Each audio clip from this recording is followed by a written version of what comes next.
ನಮಸ್ಕಾರ ಸ್ನೇಹಿತರೆ, welcome to Mystic Era channel. ಈ ದಿನದ ವಿಡಿಯೋದಲ್ಲಿ ನಾವು ಒಂದು ಬಹಳ ಮುಖ್ಯವಾದ ವಿಷಯದ ಬಗ್ಗೆ ಮಾತಾಡೋಣ. ಸಾಲ ಯಾಕೆ ಬರುತ್ತೆ, ಸಾಲ ಮಾಡೋದಕ್ಕಿಂತ ಮುಂಚೆ ನಮಗೆ ದೇವರು ಕೊಡುವಂಥ ಸೂಚನೆಗಳು ಯಾವ್ದು, ಆ ಸಮಸ್ಯೆಗೆ ಯಾವ ಪರಿಹಾರಗಳನ್ನು ಮಾಡಬಹುದು ಅನ್ನೋದನ್ನು ಈ ವಿಡಿಯೋದಲ್ಲಿ ನಾವು ನೋಡಬಹುದು. ಕೆಲವೊಂದು ಸಲ ನಾವು ಈಗಾಗಲೇ ಸಾಲ ಮಾಡಿರ್ತೀವಿ, ಮತ್ತು ಕೆಲವೊಂದು ಸಲ ಸಾಲ ಬರೋ ಒಂದು ಸೂಚನೆಗಳು ಸಿಗುತ್ತೆ ನಮ್ಮ ಜೀವನದಲ್ಲಿ. ಅಂತಹ ಸಮಯದಲ್ಲಿ ಕೆಲವು ಸರಳವಾದ ಒಂದು ಪರಿಹಾರಗಳನ್ನು ಮಾಡಿದ್ರೆ ಸಾಲದ ಸಮಸ್ಯೆ ಕಡಿಮೆ ಆಗುತ್ತೆ, ಅಥವಾ ಮುಂದೆ ಬರೋ ಸಾಲಗಳನ್ನು ಕೂಡ ನಾವು ತಡಿಬಹುದು. ಮೊದಲು ಭವಿಷ್ಯದಲ್ಲಿ ಬರಬಹುದಾಗಿರುವಂಥ ಸಾಲದ ಬಗ್ಗೆ ಕೆಲವು ಸೂಚನೆಗಳು ಏನು ಅನ್ನೋದನ್ನು ನೋಡೋಣ. ಮನೆಯಲ್ಲಿ ಅಚಾನಕ್ಕಾಗಿ ಕೆಂಪು ಇರುವೆಗಳು ಕಾಣಿಸ್ಕೊಳ್ಳೋದಕ್ಕೆ ಶುರು ಆಗುತ್ತೆ. ಇದು ಕೂಡ ಒಂದು ಆರ್ಥಿಕ ಸಮಸ್ಯೆ ಬರೋ ಒಂದು ಸೂಚನೆ ಆಗಿರುತ್ತೆ. ಬಿಸ್ನೆಸ್ನಲ್ಲಿ ನಷ್ಟ ಆಗೋದು ಅಥವಾ ತುಂಬ ಎಮರ್ಜೆನ್ಸಿಗೆ ಸಾಲ ಮಾಡಿಕೊಳ್ಳುವಂಥ ಪರಿಸ್ಥಿತಿ ಕೂಡ ಬರುತ್ತೆ. ಕೆಂಪು ಇರುವೆಗಳು ಸಾಮಾನ್ಯವಾಗಿ ಅನಗತ್ಯವಾದ ಸಾಲದ ಸೂಚನೆಯನ್ನು ಕೊಡುತ್ತೆ. ಕೆಲವರು ಇದನ್ನು ಶನಿದೇವರು ನೀಡುವ ಎಚ್ಚರಿಕೆ ಅಂತ ಕೂಡ ಹೇಳ್ತಾರೆ. ಯಾವ ದಿನ ನಾವು ಸಾಲ ತಗೋಬಾರ್ದು, ತೊಗೊಂಡ್ರೆ ಮತ್ತೆ ನಾವು ವಾಪಸ್ ಕೊಡಲಿಕ್ಕೆ ತುಂಬ ಕಷ್ಟಪಡಬೇಕಾಗುತ್ತೆ ಅಂತ ನೋಡೋದಾದರೆ ಮಂಗಳವಾರ ಮತ್ತು ಭಾನುವಾರ, ಅದರಲ್ಲೂ ಹಸ್ತ ನಕ್ಷತ್ರ ಇರೋ ದಿನ ಅಂತೂ ಖಂಡಿತ ತಗೊಳ್ಳೇಬಾರ್ದು. ತಗೊಂಡ್ರೆ ಮತ್ತೆ ವಾಪಸ್ ಕೊಡೋದು ತುಂಬಾ ಕಷ್ಟ ಆಗುತ್ತೆ.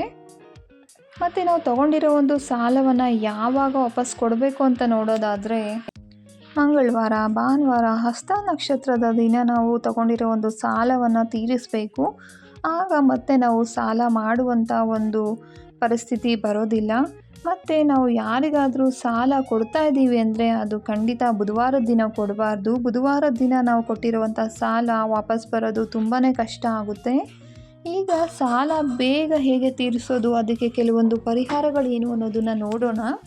ಪ್ರತಿ ಮಂಗಳವಾರ ಶಿವನ ದೇವಸ್ಥಾನಕ್ಕೆ ಹೋಗಿ ಒಂದು ಕೆಂಪು ಹೂವನ್ನು ಶಿವಲಿಂಗಕ್ಕೆ ಅರ್ಪಿಸಬೇಕು.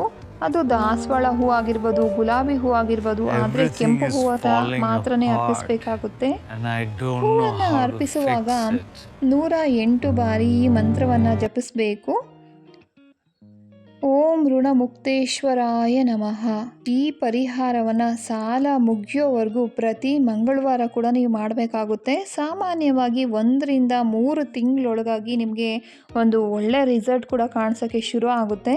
ಇದು ಸಾಧ್ಯ ಆಗದೆ ಇರೋರು ಇನ್ನೊಂದು ಪರಿಹಾರವನ್ನು ಕೂಡ ಮಾಡ್ಬೋದು. ಪ್ರತಿದಿನ ಸ್ನಾನ ಮಾಡಿದ ನಂತರ ಕೆಂಪು ಬಟ್ಟೆಯ ಮೇಲೆ ಒಂದು ತ್ರಿಕೋನಾಕಾರದ ಮಂಗಳ ಯಂತ್ರವನ್ನು ಇಡಬೇಕು. ಈ ಯಂತ್ರ ಬೇಕು ಅನ್ನೋದಾದರೆ ನಮ್ಮ ಕಡೆಯಿಂದ ನೀವು ತಗೋಬಹುದು, ಅಥವಾ ನೀವೇ ಕೂಡ ಒಂದು ಪೇಪರ್ ಮೇಲೆ ಬರ್ಕೊಂಡು ಕೂಡ ಮಾಡಬಹುದು. ಇದ್ರ ಮುಂದೆ ಒಂದು ಊದುಬತ್ತಿಯನ್ನು ಹಚ್ಚಬೇಕು, ಕೆಂಪು ಹೂಗಳನ್ನು ಇಡಬೇಕು. ಈಗ ನಾನು ಹೇಳ್ತಾ ಇರೋ ಒಂದು ಮಂತ್ರವನ್ನು 3 ಸಲ ಹೇಳ್ಕೊಬೇಕು. ಇದನ್ನು ಪ್ರತಿ ಮಂಗಳವಾರ ಮಾಡಬೇಕಾಗುತ್ತೆ. ಆ ಮಂತ್ರ ಯಾವುದು ಅಂತ ನೋಡೋದಾದರೆ ಋಣಮೋಚನ ಮಂಗಳ ಸ್ತೋತ್ರ. ಋಣಮೋಚನ ಮಂಗಳ ಸ್ತೋತ್ರ, ಇದನ್ನು 3 ಬಾರಿ ಹೇಳ್ಕೊಬೇಕಾಗುತ್ತೆ. ಇದು ಕೂಡ ಸಾಧ್ಯ ಆಗಿಲ್ಲ ಅಂದವರು ಏನು ಮಾಡ್ಬೋದು ಅಂತ ನೋಡೋದಾದರೆ ನಾವು ಮಲಗೋ ದಿಕ್ಕನ್ನು ಸ್ವಲ್ಪ ಚೇಂಜ್ ಮಾಡ್ಕೊಬೇಕಾಗುತ್ತೆ. ದಕ್ಷಿಣ ಅಥವಾ ಪಶ್ಚಿಮ ದಿಕ್ಕಿಗೆ ಸ್ವಲ್ಪ ದಿನ ತಲೆ ಇಟ್ಟು ಮಲಗೋದ್ರಿಂದ ಕೂಡ ನಮಗೆ ಇರುವಂಥ ಆರ್ಥಿಕ ಸಮಸ್ಯೆಗಳು ಕಡಿಮೆ ಆಗೋ ಒಂದು ಚಾನ್ಸಸ್ ಇರುತ್ತೆ. ಮತ್ತು ಇನ್ನೊಂದು ಸರಳ ಪರಿಹಾರ ಏನು ಅಂತ ನೋಡೋದಾದರೆ ಒಂದು ಸಣ್ಣ ಡಬ್ಬಿನಲ್ಲಿ ಉಪ್ಪನ್ನು ಹಾಕಿ, ಕಲ್ಲು ಉಪ್ಪನ್ನು ಹಾಕಿ ಬಾತ್ರೂಮಲ್ಲಿ ಇಡುವಂಥದ್ದು. ಇದು ಕೂಡ ಮನೆಯಲ್ಲಿರೋ ಒಂದು ನೆಗೆಟಿವ್ ಎನರ್ಜಿನ ಕಡಿಮೆ ಮಾಡುತ್ತೆ. ಹಣಕಾಸಿನ ಸಮಸ್ಯೆಯನ್ನು ಕಡಿಮೆ ಮಾಡೋದಕ್ಕೆ ತುಂಬ ಕೂಡ ಹೆಲ್ಪ್ ಮಾಡುತ್ತೆ. ಮತ್ತು ವಾಸ್ತು ರಿಲೇಟೆಡ್ ಆಗಿ ನೋಡೋದಾದರೆ ಮನೆಯಲ್ಲಿ ಅಥವಾ ಆಫೀಸಲ್ಲಿ ತುಂಬ ನೀಟಾಗಿ ಇಟ್ಕೊಳ್ಳೋದ್ರಿಂದ ಬೇಡದೇ ಇರೋ ವಸ್ತುಗಳು ಕಲೆಕ್ಟ್ ಮಾಡುವಂಥ ಅಭ್ಯಾಸ ಕೆಲವ್ರಿಗಿರುತ್ತೆ. ಅಂದರೆ ಕೆಲವೊಂದು ಹಾಳಾಗಿರೋ ವಸ್ತುಗಳು, ಎಲೆಕ್ಟ್ರಿಕ್ ವಸ್ತುಗಳಾಗಿರ್ಬೋದು, ಅಥವಾ ಬೇಡದೇ ಇರೋ ಬಟ್ಟೆಗಳನ್ನು ಎಲ್ಲದನ್ನು ಕೂಡ ಒಂದು ಕಡೆ ಸ್ಟೋರ್ ಮಾಡಿ ಇಡ್ತಿರ್ತಾರೆ. ಈ ರೀತಿ ಇಟ್ಕೊಳ್ಳೋವಂಥದ್ದು ಕೂಡ ನೆಗೆಟಿವ್ ಎನರ್ಜಿನ ನಮಗೆ ತುಂಬಾ ಅಟ್ರ್ಯಾಕ್ಟ್ ಮಾಡುತ್ತೆ. ಹಾಗಾಗಿ ಆದಷ್ಟು ಬೇಡದೇ ಇರೋ ವಸ್ತುಗಳನ್ನು ಮನೇಲಿ ಇಟ್ಕೊಳ್ಳೋ ಅಭ್ಯಾಸವನ್ನು ಸ್ವಲ್ಪ ಕಡಿಮೆ ಮಾಡ್ಕೊಳ್ಳೋದ್ರಿಂದ ಕೂಡ ನಮಗೆ ಎಲ್ಲ ಸಮಸ್ಯೆಗಳು ಕೂಡ ಕಡಿಮೆ ಆಗುತ್ತೆ. ಮತ್ತು ಇನ್ನೊಂದು ಸ್ಮಾಲ್ ರೆಮಿಡಿ ಏನು ಅಂತ ನೋಡೋದಾದರೆ ನಾವು ಸ್ನಾನ ಮಾಡಬೇಕಾದ್ರೆ ಮೊದಲು ತಲೆಗೆ ನೀರು ಹಾಕೋತೀವಿ. ಅದರ ಬದಲಿಗೆ ಹೊಟ್ಟೆ ಭಾಗದಲ್ಲಿ ಮೊದಲು ನೀರನ್ನು ಹಾಕ್ಕೊಳ್ಳೋದ್ರಿಂದ ಆರೋಗ್ಯ ಕೂಡ ಉತ್ತಮ ಆಗುತ್ತೆ, ಮತ್ತು ಹಣಕಾಸಿನ ಸಮಸ್ಯೆಗಳು ಕೂಡ ಡೇ ಬೈ ಡೇ ಕಡಿಮೆ ಆಗ್ತಾ ಬರುತ್ತೆ. ಮತ್ತು ಇನ್ನೊಂದು ಸಣ್ಣ ಪರಿಹಾರ ಏನು ಅಂತ ನೋಡೋದಾದರೆ 11 ಲವಂಗವನ್ನು ತಗೋಬೇಕು, 11 ಕಲ್ಲು ಉಪ್ಪನ್ನು ಕೂಡ ತಗೋಬೇಕು.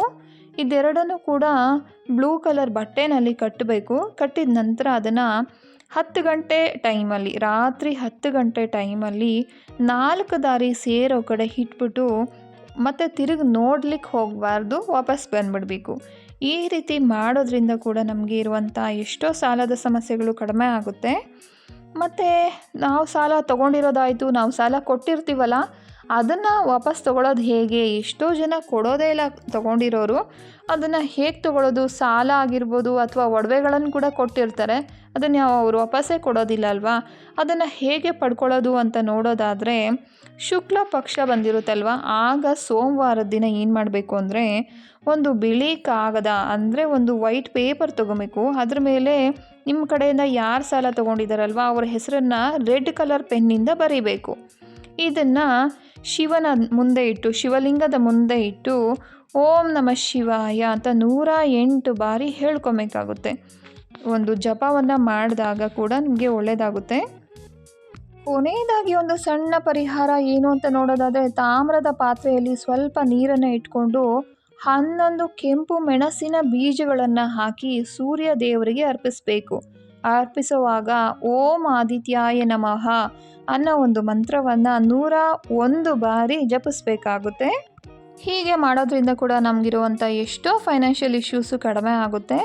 ನಿಮಗೆ ಈ ವಿಡಿಯೋ ಇಷ್ಟ ಆಗಿದೆ ಅಂತ ಅಂದ್ಕೊಳ್ತಾ ಇದ್ದೀನಿ. ಇಷ್ಟ ಆಗಿದ್ರೆ ಪ್ಲೀಸ್ ಲೈಕ್ ಮಾಡಿ, ಹಾಗೆ ಶೇರ್ ಮಾಡಿ. ಇದೇ ರೀತಿ ಒಳ್ಳೆ ಮಾಹಿತಿ ಬೇಕು ಅನ್ನೋದಾದರೆ ನನ್ನ ಚಾನಲ್ನ ಸಬ್ಸ್ಕ್ರೈಬ್ ಮಾಡೋದನ್ನು ಖಂಡಿತ ಮರಿಬೇಡಿ. ಈ ರೀತಿ ಸಮಸ್ಯೆಗಳಿಗೆ ಒಂದು ಪರ್ಮನೆಂಟ್ ಆಗಿರೋ ಸೊಲ್ಯೂಷನ್ ಬೇಕು ಅನ್ನೋದಾದರೆ ನಮ್ಮ ನಂಬರನ್ನು ಸಂಪರ್ಕ ಮಾಡಿ. ನಿಮಗೆ ಆದಷ್ಟು ಕೂಡ ಒಂದು ಒಳ್ಳೆಯ ಪರಿಹಾರಗಳನ್ನು ನಾವು ಮಾಡಿಕೊಡ್ತೇವೆ. ಮುಂದಿನ ವಿಡಿಯೋದಲ್ಲಿ ಮತ್ತೊಂದು ತುಂಬ ಇಂಪಾರ್ಟೆಂಟ್ ಆಗಿರೋ ಒಂದು ಸ್ಪಿರಿಚುವಲ್ ಗೈಡೆನ್ಸ್ ವಿಡಿಯೋದಲ್ಲಿ ನಾವು ಭೇಟಿಯಾಗೋಣ. ಅಲ್ಲಿವರೆಗೂ ಈ ಒಂದು ವಿಡಿಯೋ ನೋಡಿದ ನಿಮ್ಮೆಲ್ಲರಿಗೂ ಧನ್ಯವಾದಗಳು. ಶುಭ ದಿನ.